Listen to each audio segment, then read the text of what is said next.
He's not here. Or whoever. It's gonna be Brother Umar No, Ahmad.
Assalamu alaikum.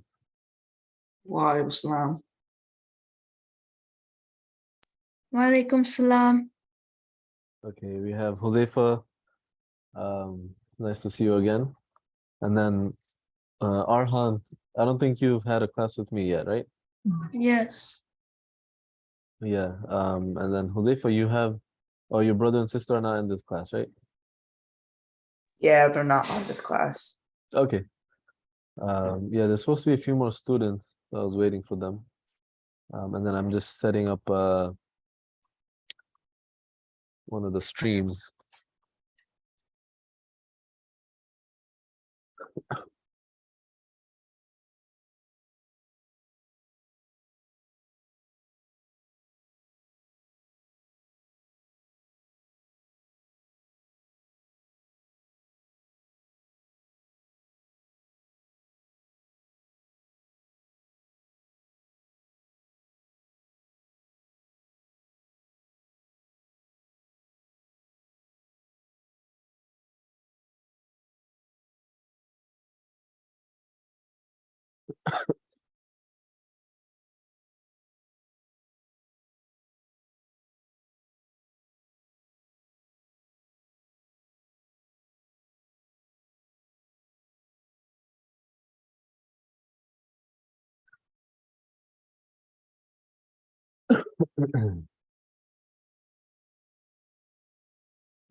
Okay.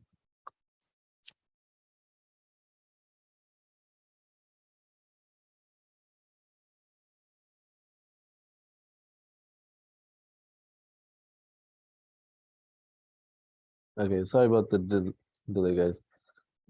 Bismillah ar-Rahman ar-Rahim. Alhamdulillahi Rabbil Alameen. Allahumma salli wa sallim wa Bismillah, alhamdulillah, wa salatu wa salam ala Rasulullah. So this class, we're going to talk about a lot of different topics. And we're going to talk about, or we're going to start it with what you guys see on the screen. By the way, can everyone see on the screen? Yeah, I can see it. Okay, good. But I think a bit of the bottom's being chopped off on my screen. A bit of the bottom. Yeah, because like I see like the it fixed itself now. Oh, it's good? Yeah, I can see the Al-Rehman Academy sign at the bottom left Okay. corner. Okay, perfect. Yeah. Okay, so first, what grade are you guys? Huzaifa, you're in what, 6th, 7th grade or 8th grade now. 8th grade? Okay. And then Arhan? 7th grade. 7th grade. Okay, so we got two middle schoolers. Am I saying your name right? Arhan? Yes. What does your name mean? Ruler. Ruler emperor.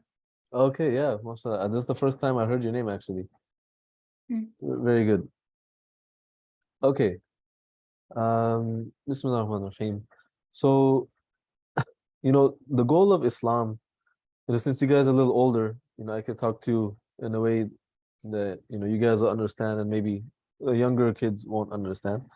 But, Islam is a way of life, right? Like people, like when I was your guys' age, actually, when I was in middle school, Islam, people used to say a lot of things about Islam and Muslims. People still do, but back then it was a lot more, right? And people criticize, oh, Islam is like this, Islam is like that, but Islam is a way of life. Like, people try to separate, religion and normal life. This thing is your normal life and this thing is your religion. Praying, fasting in Ramadan, this is your religion. And then, going to school and, dealing with your family and friends is, that's normal life. That's separate from religion. But actually, Islam is a way of life. So when you interact with your parents, when you interact with family, when you go to work, when you get older, have a family, that's all part of Islam. And there's rulings for that. And there's, Islamic ideals for all of that. So, one goal for Islam is to live a good life. That's one of the goals of Islam, to live a good life, but not just in this life, right? We have another life. That's also the goal.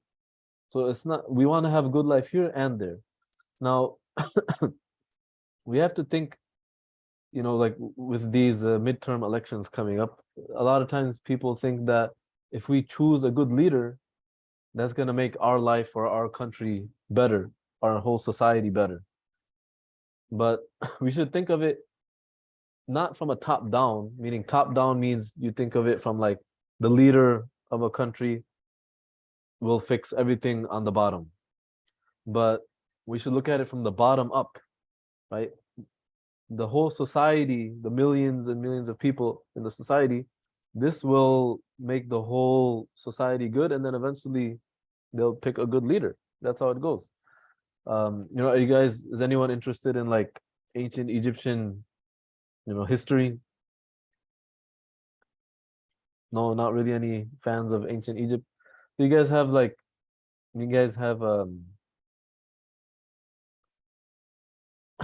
well, before we talk about the pyramid, so my name is Umar. You can call me, whatever you like, Brother Umar, or just teacher or whatever. And this course is going to be here on Zoom at this same link every Saturday, 1 o'clock to 2 o'clock. And that's all you really have to know. If you guys like to take notes, that would be good.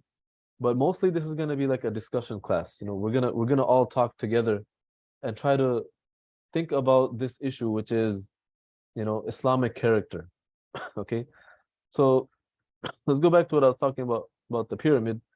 So pyramid, it goes from bottom up, meaning the foundation at the bottom is like millions of people. If we think like our society, or Americans, think about Americans or Muslim Americans, we're all at the bottom. There's so many people. We are the foundation of this country, the foundation of the society.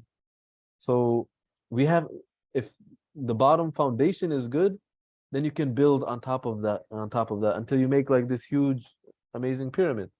But if the bottom is not good, then you can't even build anything on top of that, right? Like we learn about building. The foundation has to be good.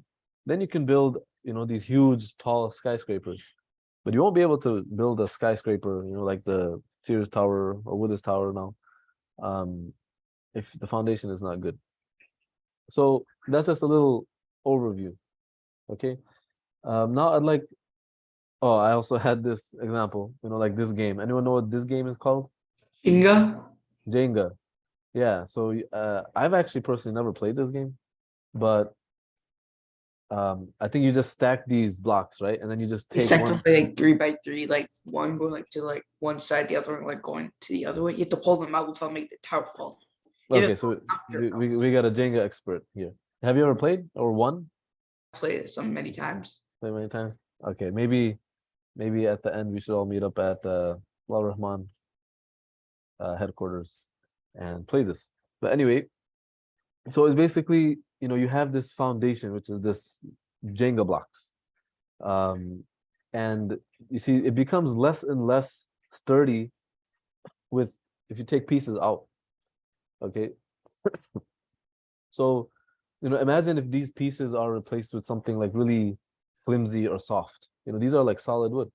Flimsy and soft, then it's just going to be shaky. So that's how we are. If you want a good, building, like imagine the Muslim society as a whole building, then you need every piece to be good. So when teaching Islam or teaching a way of life, we start from the very smallest thing, which is like ourselves in our home, our daily lives. Then we talk about, like how to manage a whole city, how to make a whole masjid society good, how to make the whole country good. So that's like a really big picture. But we start from the really small idea of just making our home, Islamic, and making our home essentially, when we say Islamic, we're also saying that, to be good people, to be a good Muslim is also to be a good person, right? So I want to ask you guys a question, which is, oh, by the way, Hassan, are you the same Hassan that was in our summer class?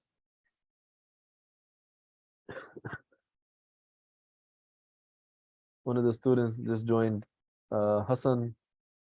I don't see your last name. Okay, good to see you. All right. So I want to ask you guys this question. What is Islamic and un-Islamic character? Character meaning like how we act, how we treat other people, things we say, things we do, our manners, etc. So why don't we start with Arhan? Give an example of what's an Islamic character and un-Islamic.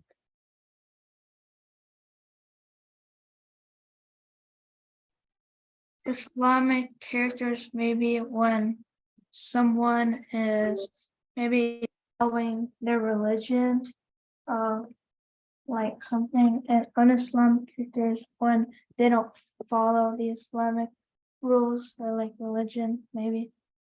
Yeah.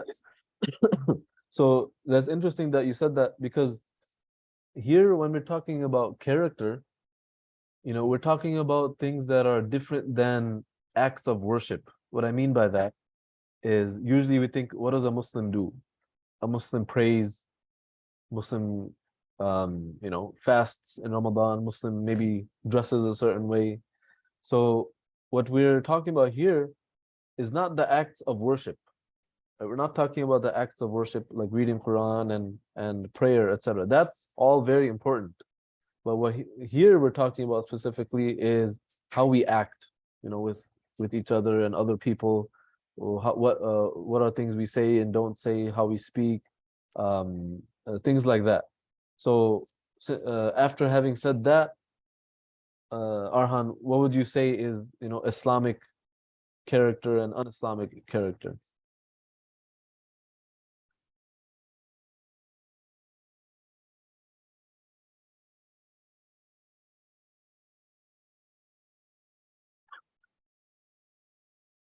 Did you say, what did you say?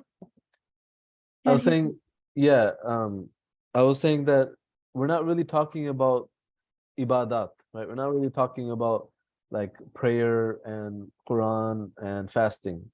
Here we're talking about like how we treat other people. Oh, Yeah. So what would be something like Islamic and un-Islamic way to treat people? maybe like if you're Islamic, you would like give charity to people, Okay. your money, and un-Islamic is like you do like something that you really don't want, or like you don't want to help really. That you don't want to help people. Is that what you said? Yeah. Yeah, that's very good. Islam really emphasizes helping people. It's very interesting that sometimes in the Quran, one ayah in the Quran, is anyone Hafiz here?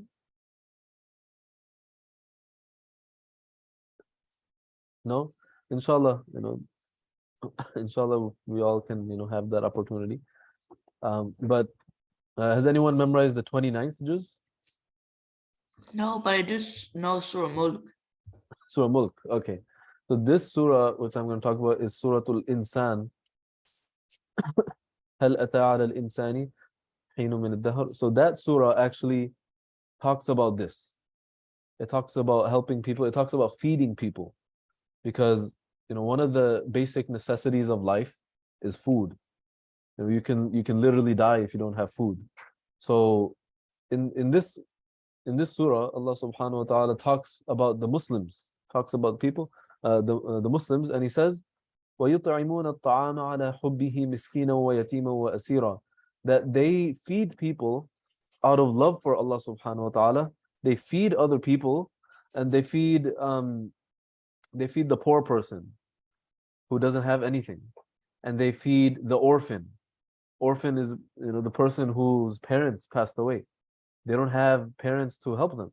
And then they also feed prisoners.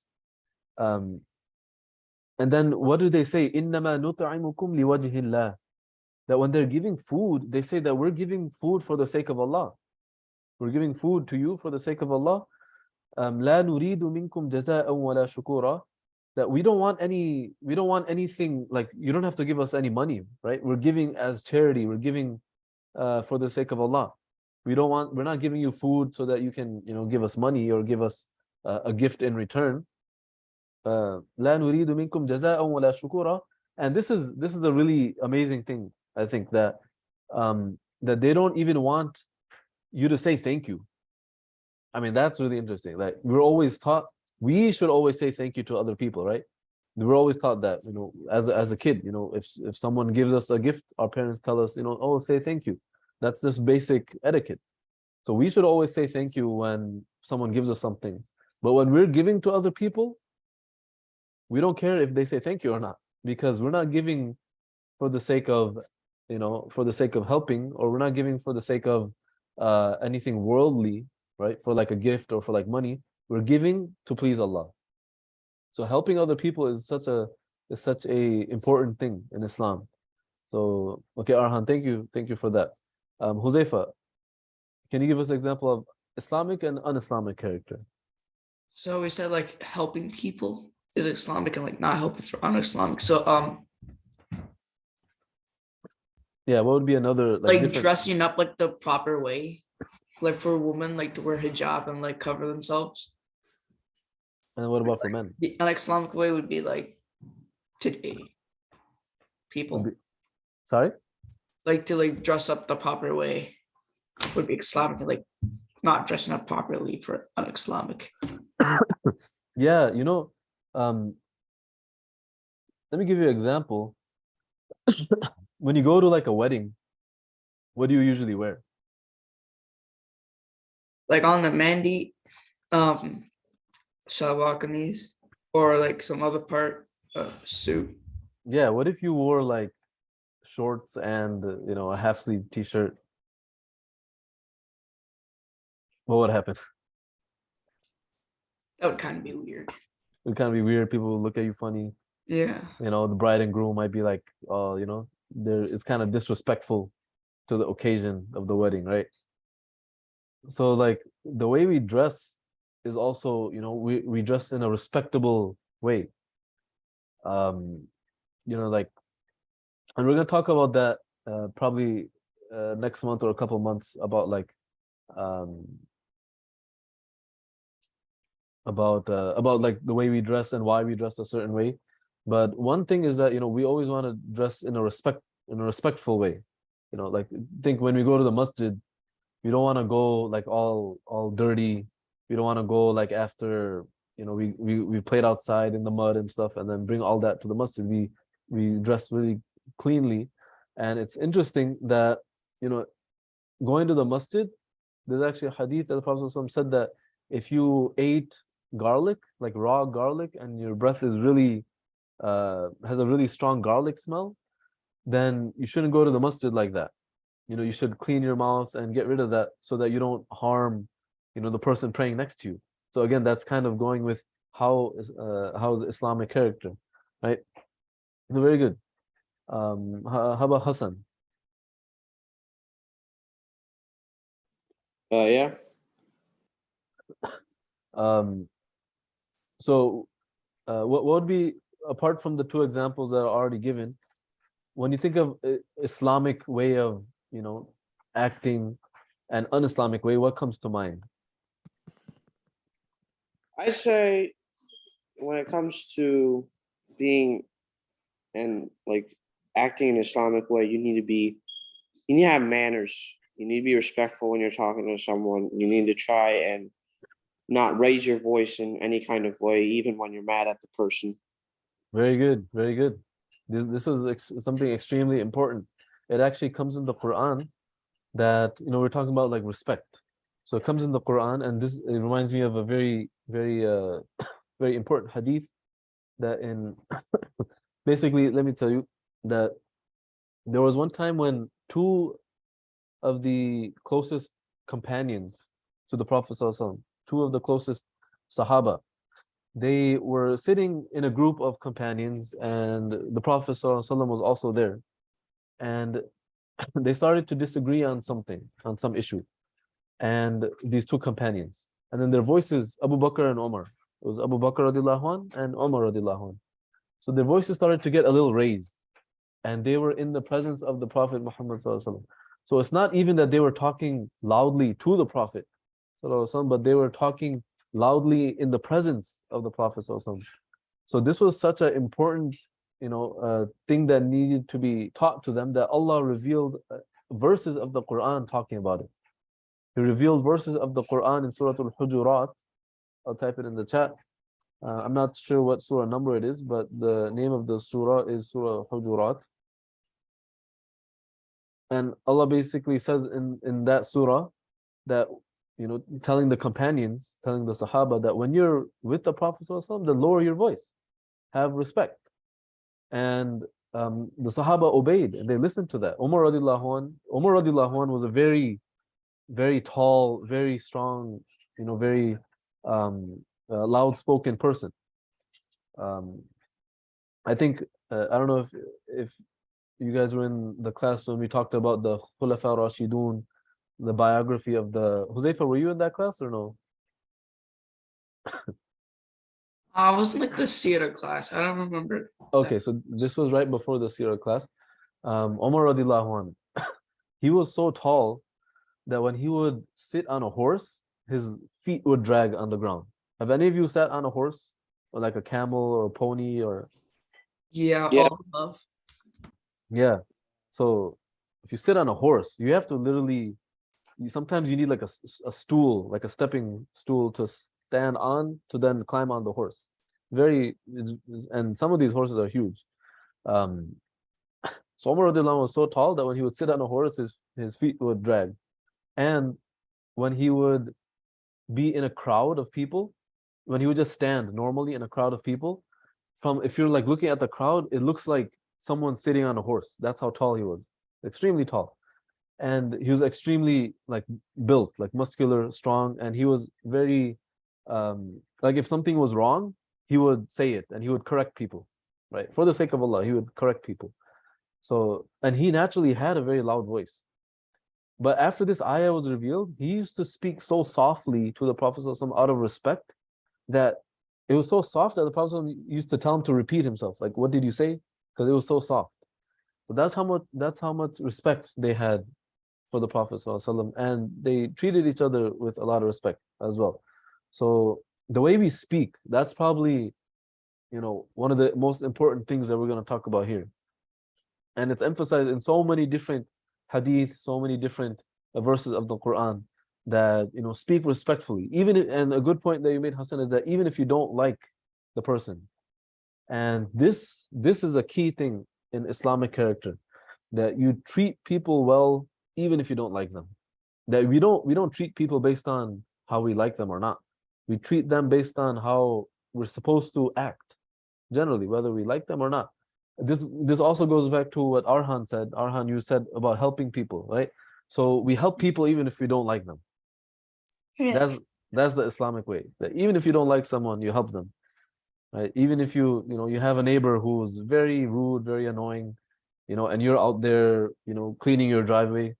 If you go clean his driveway, then that's something that Islam teaches.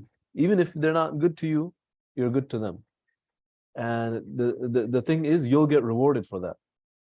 If someone doesn't, believe in life after death, if someone doesn't believe in Allah rewarding good deeds, then you don't have that much motivation to treat people good who don't treat you good, right?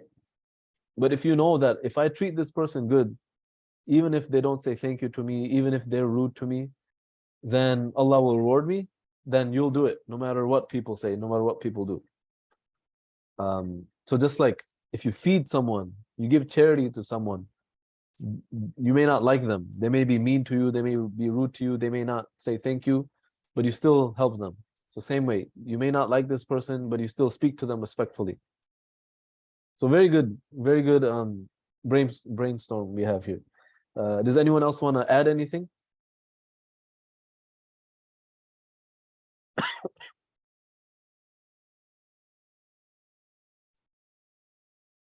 Okay. So what we talked about, it applies to like everyone. It applies to so many different groups of people. So let's go based on some different categories of people, right? So first and foremost, I think one of the most important groups of people to show this Islamic character to is our parents, right? They're the first people that we encounter, right? When we're born, right? As soon as you're born, your mother and father, that's who you have. And they're with you from the moment you're born until um, basically for your whole life. So you have parents. So we're going to talk about what is Islam's way of, treating parents. And then apart from parents, we have the other family members. This includes your brothers and sisters. This includes, children, and we are our parents' children. So there's the children, there's family members, there's siblings, there's uncles and aunts, there's grandparents, grandchildren, and then there's like distant family relatives, right? Like how you treat your cousins, in-laws, etc. All of that. So each group of people have a certain way, a certain Islamic way to treat them and interact with them. And then friends, how we react with friends. That's also really important. And other Muslims. Other Muslims means, people who we don't know, people who we may see once in a while. They're not really our friends, but they are our brothers and sisters in Islam, right? So there's that. And this is so important because we are living in a non-Muslim country. So how do we interact with non-Muslims, right? How do we interact with non-Muslims? Because many of us have neighbors. Neighbors are not Muslim. Our classmates, our teachers, So there's a way to show a level of respect, even though that they're non-Muslim. That's the way we're supposed to act. Actually, neighbors have like a special place in Islam. What I mean is, neighbors are supposed to be treated with even more respect and care than other strangers. And then we even have animals. Any of you have pets? I have a pet axolotl. What was that? A pet axolotl. It's like a pink lizard that only can live underwater. A pink lizard that can only live It has underwater. like 3 antennas on each side of its head. Wow, that's what made you pick that? No, it's my older brother's. He bought it. They sometimes Oh. get like once like old enough, you can like sell it for like thousands of dollars. Oh, so he bought it as an investment. Yeah. Okay, well yeah, I've never heard of that. Pink lizard with 3 antennas lives Oh, the underwater. axolotl. Axolotl. Like the Is it Mexican a walking small? fish. It's a smaller lizard. Like it's a small one, but like when it grows up, it gets a bit big. Wow. Okay. No one else has pets. I was thinking more like a cat or something, But that's good. So animals. So we're not really going to talk too much about this, but let's just talk about it right now. What are Islamic ways and un-Islamic ways of treating, let's say, our pets, or even just random animals, in the wild? This is a question I have for you guys. Like treat them like by like feeding them, like not letting them starve. Yeah, feeding them. I'm forgetting if it's a hadith, but it might be a hadith or some other narration that. Like I heard like a story from my mom, but like Yeah. if the pet dies because of you, you get the gunnah. And Yeah, like, the no, pet might like definitely. the pet stops you from going to Jannah. That's what I Definitely. heard. Yeah, there's that hadith as well. I'm forgetting where it was narrated, but there was a woman who she like had a cat and she like basically trapped it and made it starve for no reason. And she was punished for that. And then the other narration about I'm sure some of you have heard it, the other narration where a person saw there was this starving dog who didn't have anything to drink, and this person climbed down in the well and brought water for that dog and gave the water to the dog to drink, and Allah forgave that person of all their sins and rewarded them for that. So Islam teaches animal ethics. You'd be surprised. Um, so Aryan, okay, it's good to see you. Sure, we don't really have much slides. This is more like a discussion. So just to update you, right now we're talking about what you see on the slide, which is what is Islamic and un-Islamic character, right? So we're talking about like, we gave an example of, Islamic would be to talk respectfully, un-Islamic is to talk disrespectfully, to dress a certain way and to help people, etc. So now we're talking about these different categories of people as well as animals, right? So as Huzaifa said, feeding, feeding is something that everyone loves. Like you feed someone, you're giving them something that they love, food. The animals, likewise, the same thing. Feeding animals, not hurting them, going around and just hunting animals for no reason, right? Like these poachers, right? They like hunt, what is it, like elephants, etc., just for no reason. That's against the teaching of Islam. But obviously, for hunting for food and stuff like that, that's permissible. Okay, and even when you hunt, even when you slaughter on like Eid al-Adha, there's a way to do it. I think we talked about this in the summer right before Eid, that when you're slaughtering an animal, the animal shouldn't be brought in front of the other dead animals, and the animal shouldn't be slaughtered in front of other animals, and you should make sure that they have the least amount of pain, right? So these are all things that are Islamic teachings, right? That you treat other people with respect and care, and even animals, and even more than animals, even like inanimate objects, right? Like your home, you keep your home clean, and like trees, etc. Everything has its own right.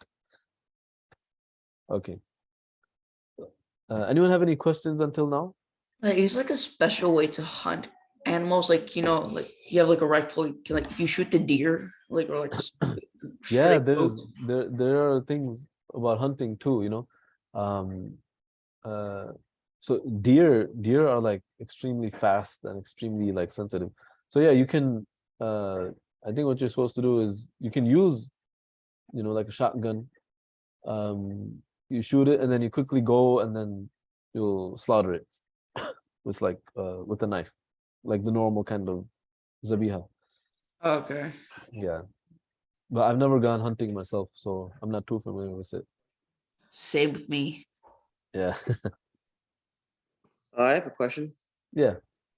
So, if you're hunting, like, can you just kill the animal quickly with the gun, or do you have to shoot it first and then slaughter it with a knife?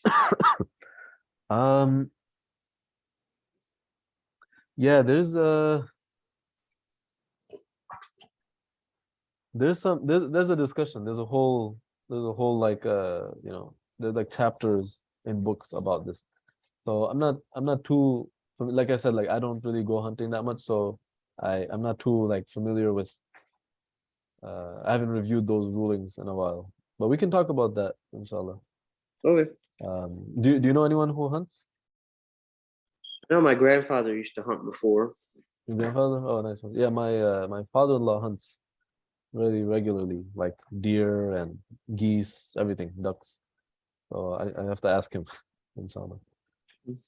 But again, the idea is you treat everything with care. You try not to hurt, even if you're causing pain, to like animals, then you do it with as least amount possible.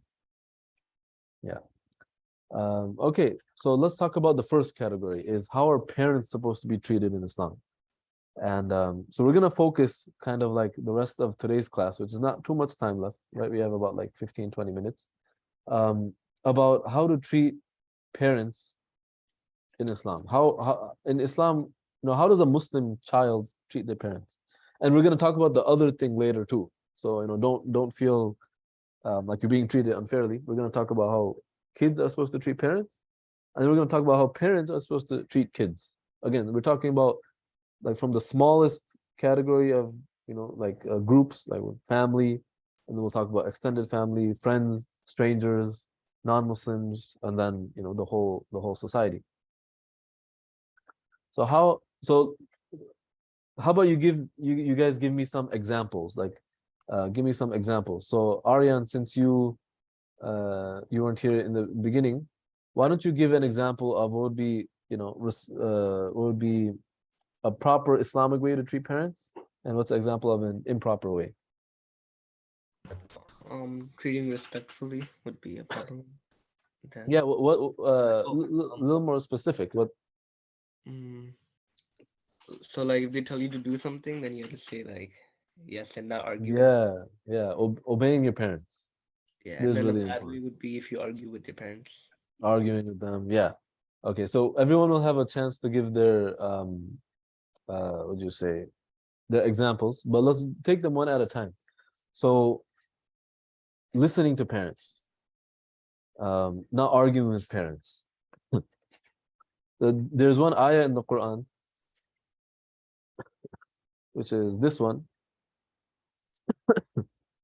This ayah says, فَقَضَى رَبُّكَ أَلَّا تَعْبُدُوا إِلَّا إِيَّاهُ وَبِالْوَالِدَيْنِ إِحْسَانًا.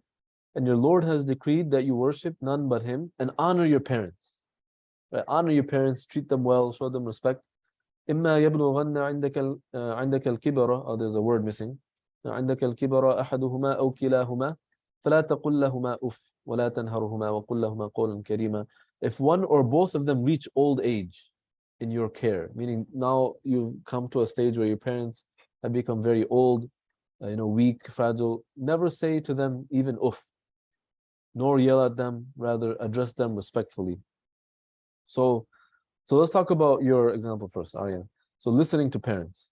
So obviously if they're saying things which have to do with Islam, like go pray, then obviously that's like obvious. We have to pray already. Now, if our parents are telling us, then of course we should do it. And what about things which are, apart from the acts of worship, which are like, do your homework, clean your room, be back home by, 8 p.m. or whatever. You can't go here, you can't go there. The reason you're supposed to listen to them, number one, is because they give you, they provide for you, right? They give you a shelter, they give you food, they give you gifts, they show you love, care, they have your best interest for you. So what that necessitates, or what that means, is you react to that or respond to that by listening to them, right? You're living in, we live in the home of our parents, so we respect them by listening to them. They say they want something done, they want certain chores done, they want you to help them with something, or they want you to, stop playing video games after an hour. All these things, this falls under the umbrella of listening to parents. Now, what about if a parent says to do something which is un-Islamic? For example, parent says to, eat something haram. So how do you balance between listening to parents and, listening to Islamic teachings? Like I heard from like a Gaudi that came from like Texas to like the Chris like masjid. Yeah. Yeah, so like he like said like if like they like tell you to do something bad, like you don't do the bad thing, but like you don't disrespect them in a bad way. Exactly. That's exactly. They they tell you to do something. So like you said, Aryan, you don't argue with parents, meaning like, your parent says, turn the TV off and go clean your room. And then you just sit there, no, I'm not gonna do it right now. Why do I have to do this? This is so dumb, blah, blah, blah. That's that's example of arguing and not listening to your parents. And then what if they say like, do something which is not permissible, right?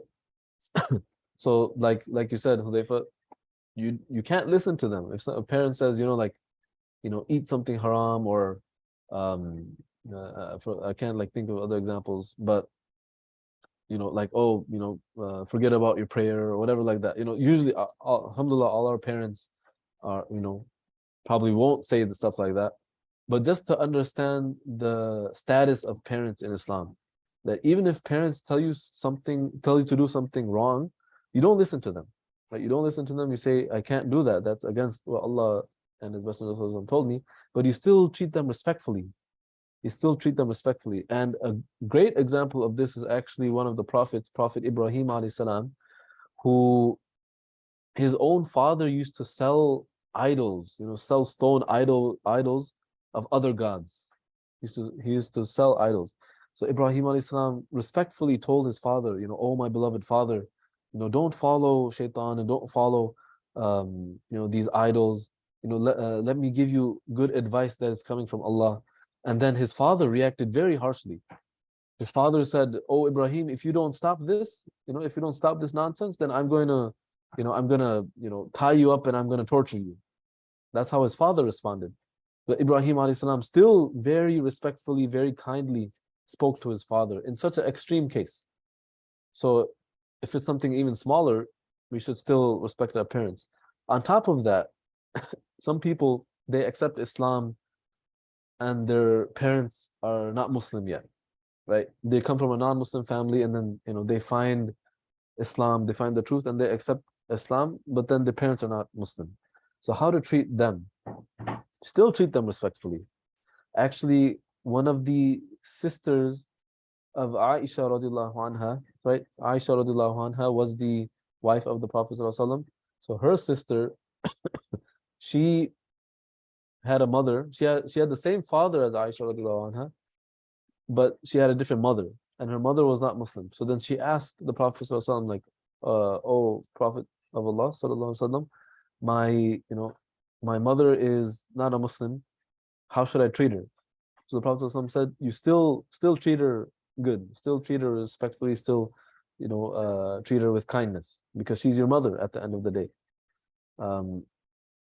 So yeah, that's a very very good point that we listen to them. You should obviously, if it's something that's wrong, then you respectfully decline. But most of the time, our parents are going to tell us things which are beneficial for us, even if we can't see that. Okay, so very good. So we should get in the habit of, like, as soon as our parents tell us to do something, try to, because we're taking this class in order to practice, right? We're learning these things in order to practice them. So, parents says, I want you to stop playing this video game now, or stop, watching TV now. Then listen to them, and you'll see that, your parents will appreciate that, and then they'll let you have your fun in other times. But you just have to listen, and don't get on their nerves. You all some parents are a little more strict, some parents are a little more lenient. But either way, you don't want to annoy them, get on their nerves, and disobey them. Okay, how about Okay, I got one more thing to add. So like I remember Huzaifa, yeah, go ahead. yeah, so this is what he also, like, that guy that came from Texas also said, like, I'm trying to remember. So like there's a story, like, companion was like reading Quran, and like his mom like called him. So he talks louder than his mom. Yeah. And he feels regret after doing that. Yeah. I don't think I've heard that, but I've heard a similar narration where like if you're praying, like if you're praying and like your mother calls you like 3 times or something like that, then you're supposed to break your prayer. I'll check on that before I give you guys a definitive answer, but it's really it's really emphasized. You listen to your parents even if you're doing something. There's actually one, okay, let me give you this example. There was one person who was alive at the time of the Prophet ﷺ, but he never met him. His name was Awais. He never met the Prophet ﷺ, but he was alive at his time. So obviously he wants to go and meet the Prophet ﷺ, so then he can become a companion. But the issue was he had a sick mother. His mother was sick, so he had to stay back and he had to take care of her. And that, he never got the chance. The Prophet ﷺ passed away and he never got the chance to meet him. But this person, he didn't become a companion. This person was actually told, the Prophet ﷺ actually told Umar radiallahu anh that when you meet this person, ask him to make dua for you. When you meet this person, ask him to make dua for you. That's how much reward Allah gives for taking care of your parents, prioritizing them, listening to them, etc. How about Awais? Welcome back. So right now I'm asking all the students to give an example of an Islamic way to treat parents and un-Islamic way.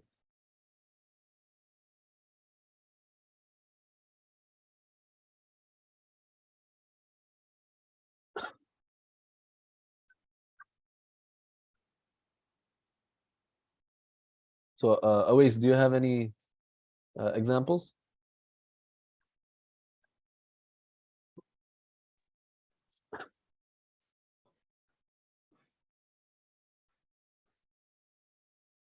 Sorry, I can't hear you. I think your mic is on, but for some reason I'm unable to hear you.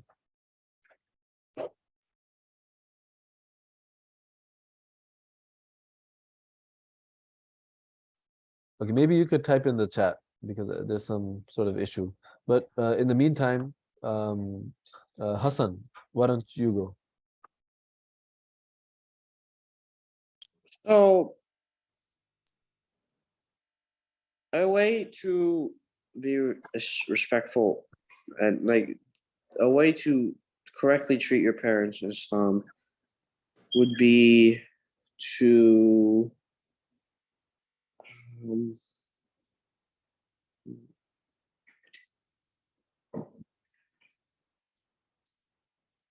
I guess like listen to them, like try to at least like if you want to do something but your parents say no, it's probably for the best reason. It's probably a good reason that they're telling you to not do it. Yeah, and sometimes it's hard as a kid to understand the reason. Actually, many times it's really hard to understand. The parents say, don't hang out with these people, or don't go to this place, or don't do this, don't do that, or they like sometimes seem strict on homework. It's really hard as a teenager, especially, to see the benefit of what they're saying. So Yeah. what you have to do, if you're in that stage where I don't understand why my parents are doing this, you just have to say, okay, I don't really understand, but I know, Islamically, I'm supposed to listen to them. So that should motivate you to listen to them. And, it's very likely that once you're older, once you're like, in your 20s or after college, or maybe you have a family of your own, you'll look back and you'll say, man, I see the benefit. And sometimes you'll become even more stricter with your kids. It's amazing. Like sometimes you'll be even more strict with your kids than your parents were with you because you saw the benefit of what they were trying to do. Like, can I add one story? Sure. So like there's like this teacher who's teaching his students like Quran. So like his mom is not a Muslim. So he comes to him with a sandal and the teacher puts his head forward for her to hit him. So she hits him and puts the sandal down. He picks it up again and gives it to her and does like a couple times again until the mom like stops doing it. But Wait, I forgot the lesson of the story. okay. Yeah, I haven't heard that one either. We should make a little book about all these little incidents.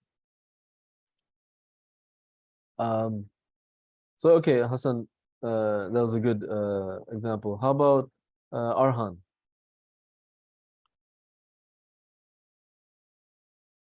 Yeah. So your parents, maybe they need like help if they want, or if they don't want help, you want to try to like at least help them with something if they struggle. Yeah, no, that's very, very important. Sometimes sometimes we can't even see everything that our parents do.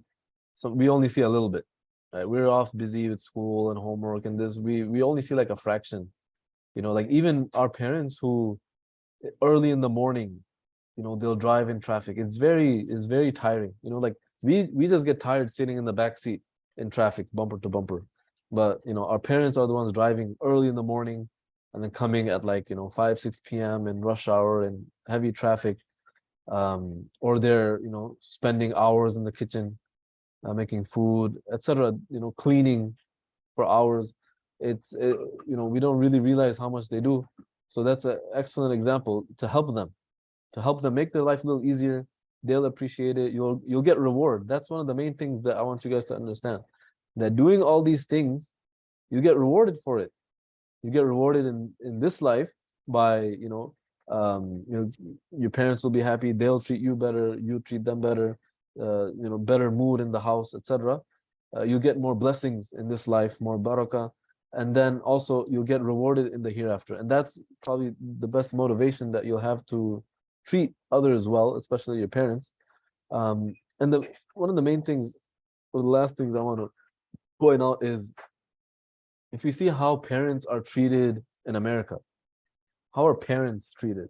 Like, ask our parents how their parents used to be treated. Like, how did our grandparents, how much respect did our parents show their parents back in India, Pakistan, or any other Arab countries, the Muslim countries? People really respect their parents. They never like talk disrespectfully to them. They don't talk loud or yell at them or argue with them. They don't talk rudely to them. They try to help them as much as they can, even when they disagree. Sometimes you can disagree with your parents. That's normal. You disagree with them, but you still talk respectfully. You don't raise your voice. You don't say rude things. You don't say, "Oh, this is so dumb. This is so stupid. This is," that's not the Islamic way of treating someone who's taking care of you for your whole life. And that's something that I just see is pretty, it's troublesome. And you guys can see this yourselves amongst, maybe you have friends or classmates or whatever. You see other people in, like, your age. How do they treat their parents? Sometimes they argue extremely disrespectfully. Like, I don't know, I can't imagine Muslims doing that. I've seen people like swear at their parents, which is extremely disrespectful. This is completely against Islamic way, extremely against just proper normal etiquette of any human being, let alone someone who's much older than you, someone who's who loves you and cares about you. Sometimes our parents will be strict on us for our own sake. They'll get upset at us because we're not listening to them, because we're gonna ruin our own lives if we don't follow that. So they'll get upset. They'll become strict. They may, I don't know if people get grounded. That seems more like an American thing. We didn't really used to get grounded. We used to get either, get different types of punishments, which I can't really say on live stream. But nowadays kids are really, really disrespectful to the parents, to the point where they'll swear at them, they'll argue with them extremely rudely. It's really uncomfortable to even like witness that, right? So that's like, we should not ever go to that extreme. We want to go to the other extreme, which is show utmost respect, utmost obedience, utmost care. And then the goal is that when we get older, like when we're like 30s, 40s, we have our own kids, and then our parents are old, they're in their 60s, 70s, or they're elder parents, then they become weak, physically weak, and they need help. So the goal is that when we were babies and when we were helpless, fragile little humans, they helped us and they fed us and they took care of us. That when they're old and they're weak, then we also help them and take care of them, just like how they did. Okay, so alhamdulillah, we've finished this topic about parents. Next week we'll talk about the other groups of people, how to carry this level of respect to other family members, to our older siblings, younger siblings, our children when we're older, how to treat our children, how to treat our husbands and wives, how to treat cousins, uncles, and elders, just other elders in the community. And then teachers. That's also a thing I really wanted to talk about, how to treat teachers even if they're non-Muslim. The way kids treat teachers is it's crazy right now. But we're going to talk about all that, so that by becoming a better Muslim, we're also becoming a better person. Okay. Any final questions or remarks before we end class? Like, would there be like different ways you had to respect the teacher? Like, if a teacher like makes you do something bad, like, do you have to do the same to the parents? Like, you have to like, don't do it. Yeah, you know, now Like, don't do it. yeah, that's a really good question. We're gonna talk about that, inshallah, probably next week. Okay. So alhamdulillah, we started this class, I think in a really good discussion, and we're gonna continue this. So okay, so I'll see you guys next Saturday at the same time, 1 o'clock. Assalamu alaikum. Take care. Wa alaikum assalam. Thank you so much. Walaikum Assalamu alaikum. Wa alaikum salam.